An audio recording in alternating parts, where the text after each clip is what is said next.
What's up, you guys? Today, let's just talk about some tech news, and it's been a really big week for tech this week. We had the PS5 Pro release. We had the iPhone 16 event, well, the Apple event. There was a lot more than just iPhones that were released. We had the Huawei Tri-Fold, which that thing looks spectacular, spectacular. We had that announced. We also had, let me see, there was one more thing I wanted to talk about. No, actually that was all. And I've just, I've been about a week to 2 weeks into my Fold 6, and I want to give my impressions of the Fold 6, a phone that I wasn't really that, I wasn't that excited to get it. But it's one of those things where once you get it, you realize that it's actually a bigger upgrade than you think.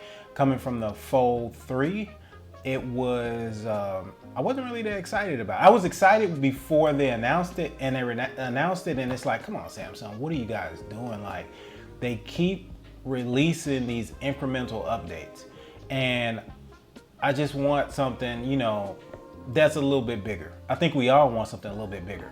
But, I'm pleasantly surprised that after I've had it for a while, it's somewhere around here. Actually, it's right here. After, some time with it, I got this ring case. That's another rant I want to go into. Cases for the Fold 6 are ridiculous. They're ridiculous. Like, it's so hard to find a good case because you have the, I guess the spine. So you have these huge cases that when you put them on the phone, they take away every bit of sleekness from it. Or, you get these minimal protection phones where it's just basically, like the Pataka cases where it's just like a thin piece of, looks like carbon fiber on the back. And I love those Pataka cases, but let's be honest, I don't feel like they're gonna really provide any safety for your almost $2,000 device if you were to drop it. And I'm pretty responsible with my phones. I don't drop or break phones that much, but man, it just really feels like they're getting over on these cases. These cases are costing $80, $90, $100 for the Fold 6, and I just don't really feel like they're worth the price that they're charging for them. And then the good cases that are cheaper than that, they're just so bulky. I almost feel like I never wanted to go naked on a phone, and the Fold 6 was the only phone I was seriously contemplating going naked on before I found this ring case. And then I had this old Raptix, I guess, like, one of those little grip things I found from an old phone, and I placed it on it since this came with MagSafe, and it's actually working out pretty good. I don't like that my S Pen, if you try to write around this MagSafe, where like if anywhere where this is located on the screen, so if I'm trying to write on this side, forget about it. It's not happening. So you kind of have to maneuver around it, which I know for a lot of people who use a pen a lot like me, that's going to be a deal breaker, but I'm just gonna have to figure it out because I refuse to spend a lot of money, and I just don't feel comfortable without a case on it. I don't want to spend a lot of money on a case that's not gonna give me protection in the first place. But first impressions of the Fold 6 are fantastic. I love it. I just got the One UI, I think it's 6.1.1. It was just released in the States maybe a day or two ago. Supposedly that did a lot for the camera. I actually like the camera. I think that it's a big update, which another thing that's on paper, it didn't really look like it was a big update, but using it, it feels a lot better than I thought it would be.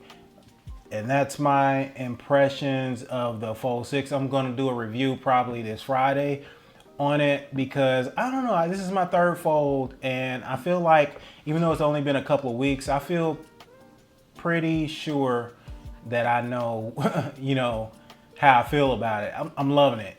Just a spoiler, I'm loving it. But back to this Huawei device, this, what is it called? A Tri-Fold device from Huawei, man, that thing looks very nice, very nice. It's almost $3,000 though, so I guess you got to pay to play. And we can't get it in the States anyway, so I guess it's all a moot point. What does it even matter?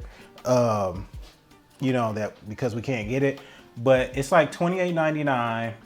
And I did hear rumors that OnePlus may be coming out with the Tri-Fold or something similar. Who knows when? I don't know. Don't quote me on that.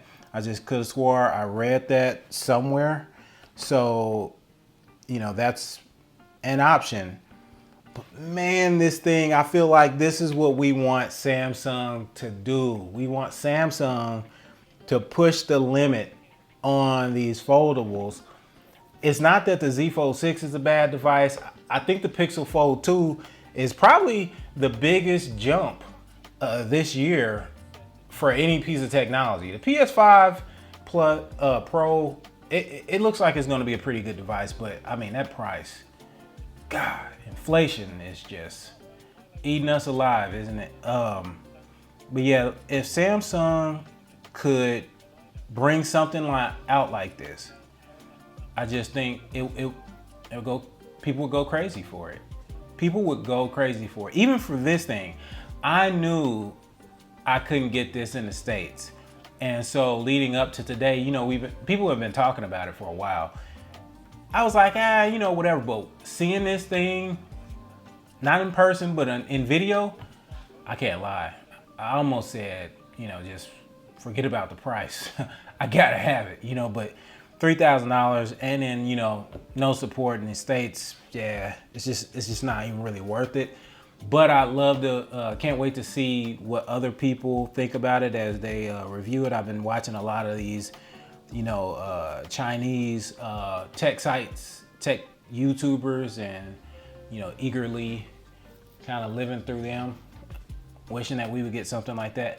This is what happens when you don't have options. This is just what happens. You don't have people pushing the limits. You have this just same iterations year after year after year. Just a little bit more, raise the cost a little bit more. I really would just prefer to give people the option to just go all in and just come out with something that's great. If it's not for you, you're just, you know, a basic phone user, great. But the people like me, you guys probably who are enthusiasts, we want those devices. We want them.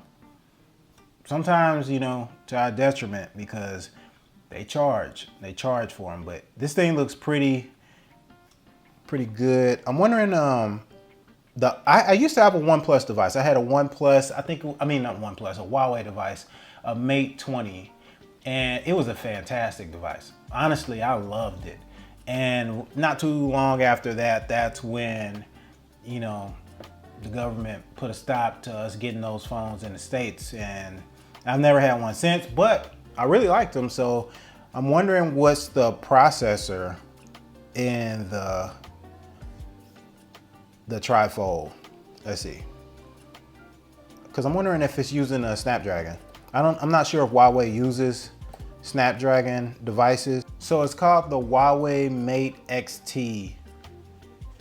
And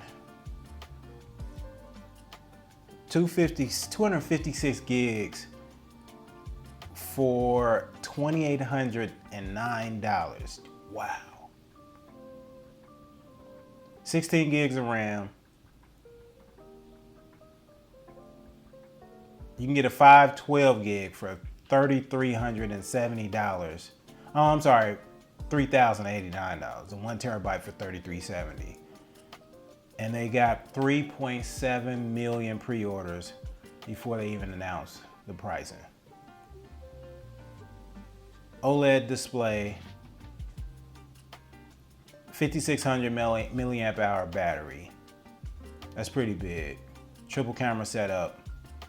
50 megapixel main, 12 megapixel ultra wide, and a 12 megapixel periscope camera. Okay. Hole punch selfie camera. 8 megapixels. Yeah, but you know, I'm not seeing anything on what the chip is. I'm not sure if Huawei makes their own chips. I know a lot of Chinese manufacturers, well, not a lot, but some Chinese manufacturers use their own chip. I don't know. But the thing is, like, it looks like a great device. I want it. What do you guys think about it? I think it's dope. On the news, I guess, for devices that we can actually get our hands on, the iPhone 16. So many people are going crazy about this iPhone 16 Pro. Look, I know we want these big major upgrades, but they're just not happening. They're just not happening. I honestly feel like the iPhone 16 is a decent upgrade. I feel like the iPhone 16 is a decent upgrade if you're on an older iPhone. It's got a lot of the features that, you know, the 15 Pro Max and had last year on it. And I really think, like, for a lot of people, there's absolutely no reason why you should be buying a Apple iPhone Pro at all. The 16 is loaded. It's got everything. It's got everything. The only people I see that really should upgrade to the 16 Pros are people who are really into, like, videography, photography on, you know, mobile videography and photography, like me, you know, because that's what is it? The camera button. They have a button that's dedicated for the camera, but it's not really a button. It's like, I guess it's called camera control, and it's like a haptic button, and so you can adjust like all these different camera settings. I'm all for it. I love it. I love it. I don't think they really change much with the actual physical camera. I know, you know, Apple likes to use their own Apple terminology for things, but I don't really fall for all that stuff. So I'm not really sure. I'm just wondering, will it, like, a software update, will a 15 Pro Max get a lot of these features? Because yeah, I know, you know, we have the action button on the 15 Pros. Can't you just program that for some of the camera controls? Knowing Apple, they won't allow you to do that. And I have mine for Perplexity AI, because man, I'm big on Perplexity, but I'd change it around for some camera controls if they allowed me to do it. But if not, I'm not really sure it's worth upgrading from the 15 Pro Max to the 16 Pro Max. The color is just like the goldish looking one, the sandstone, or what's the color? It's like, what is the color? Okay, so iPhone 16 Pro Max, we got Desert Titanium. I think that's gonna be the it color for this year. You know, everybody was going crazy for titanium. Last year, I wasn't able to grab it. I grabbed the blue. Just kind of wanted, you know, still having like memories of the Pacific blue. I think that was the 13 iPhone, Pacific blue. I love that color, but went with blue. But that Desert Titanium looks like it might be pretty nice. I'm not sure if I'm gonna get it. What are you guys thinking? Are you guys gonna be upgrading? I really don't feel like most people should upgrade. And that's the thing, people are complaining that, oh, it's just not really that big of an upgrade. You should only really be upgrading if you're on, here's my take. 13 and above, only upgrade to the Pro Max if you're big on mobile photography, mobile videography. So like 1% of the population. Anybody below that, yeah, you probably should upgrade. It's gonna probably be a great upgrade for people who are on like a 12 or, you know, an iPhone 11. I know someone who has an iPhone 10 still. You know, like those people. Yeah, that'd be great. 13, 14, 15, I don't really think you should do it. And anyone who just has an iPhone, you know, 13 or whatever, I think the 16 is a really good upgrade. I think from 13 to 16, just regular iPhone, not the Pro, not the Pro Max, just regular iPhone. I think that's a decent upgrade, especially, you know, just for the battery life. I think the battery life is going to be a lot better than the 13 just, you know, was. And, you know, you get the Plus model, get a bigger screen, you know, it's actually a pretty good device. But yeah, I mean, Apple released a lot of other stuff. I feel like the Apple AirPod Maxes, they were definitely, man, they just seemed like a letdown. Like I think everybody kind of wanted them to upgrade them.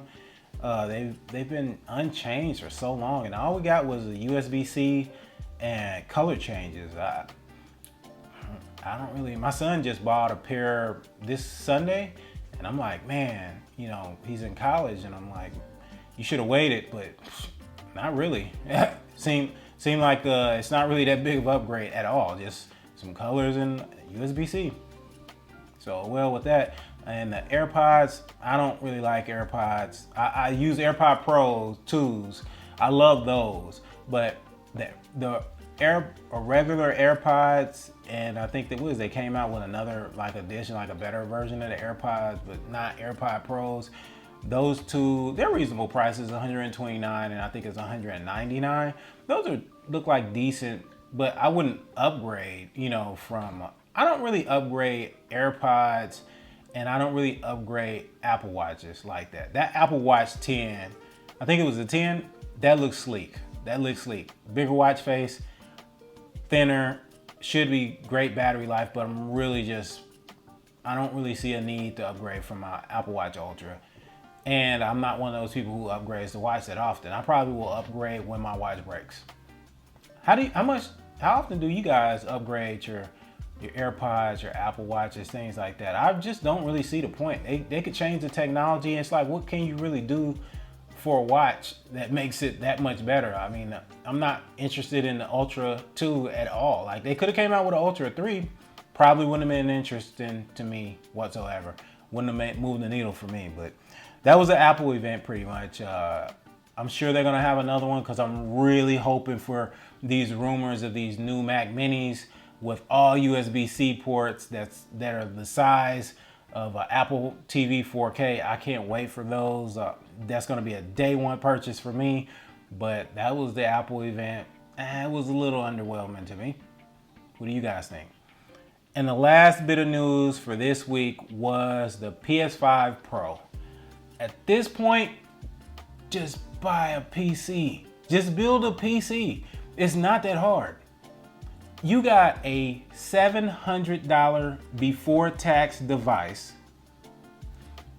with no stand, with no disk drive.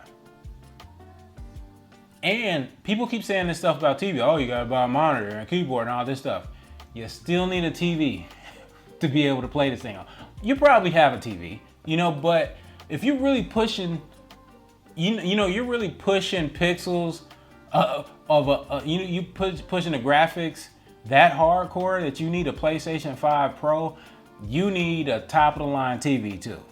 And so this whole package, I just don't understand it. This PC back here, 3090 Ti, I think a 12600K processor, 32 gigs of DDR5.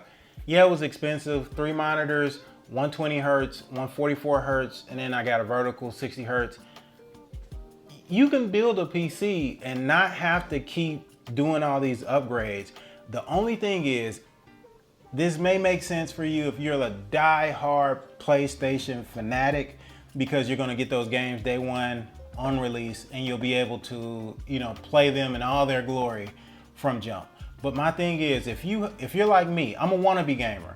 I get so excited for every game that's coming out, and I usually end up playing it for about 20 minutes to an hour when it originally comes out, and then 2 to 3 years pass before I really get into the game, because I just get so busy. I mean, adult life.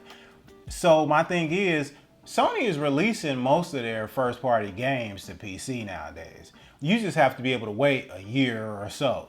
So, I mean, I just don't see, just build a PC and you can work off the backlog. I'm still playing Ghost of Tsushima. You know what I'm saying? And so now I think I do have it on PC, but God of Ragnarok or whatever it is, God of War game, that's getting ready to come out on PC. Spider-Man's on PC. I mean, they realize that there's a market there and they're bringing their games. Just build a PC. Build a PC. You'll get a disk drive if you want one. I don't really need a disk drive, but you'll be able to do more instead of relying on Sony to manage your games. What happens when they move on to a new generation? I just don't get it. I guess you guys who are PlayStation fanboys, go ahead and spend $800 and something by the time you're all in on this thing, and then taxes, you're close to $1,000 by then. By the time you throw in taxes, you're close to $1,000. So I just don't really, call it. I'm not hating on anybody's hobby though, so if that's your thing, more power to you. Enjoy that PlayStation 5 Pro. I think they come out in November, but I'm not buying it. I'm not touching it. But that's been this week's news. Like I said, you guys, look forward to my Fold 6 review, or just like, I guess, my extended impressions on Friday. I'm gonna try to drop a video every week. You guys, I've really been trying to work on being more consistent and bringing videos back. I've been just off and on for the last couple of years, and it feels really good to be back on YouTube. So you guys, if you're supporting, the numbers are really low. I'm really making these videos for when the channel gets a lot bigger and people go back and rewatch videos. They'll see these videos because nobody's really seeing these videos now. So I'm making them with that intention. So if you actually are watching right now, I do appreciate it. And even if you're watching later on in the future, I appreciate the views as well. So this has been Damien, Tech News for this week, September 10th, September 10th, 11th, depending on when I put it out. You guys stay safe out there. Peace.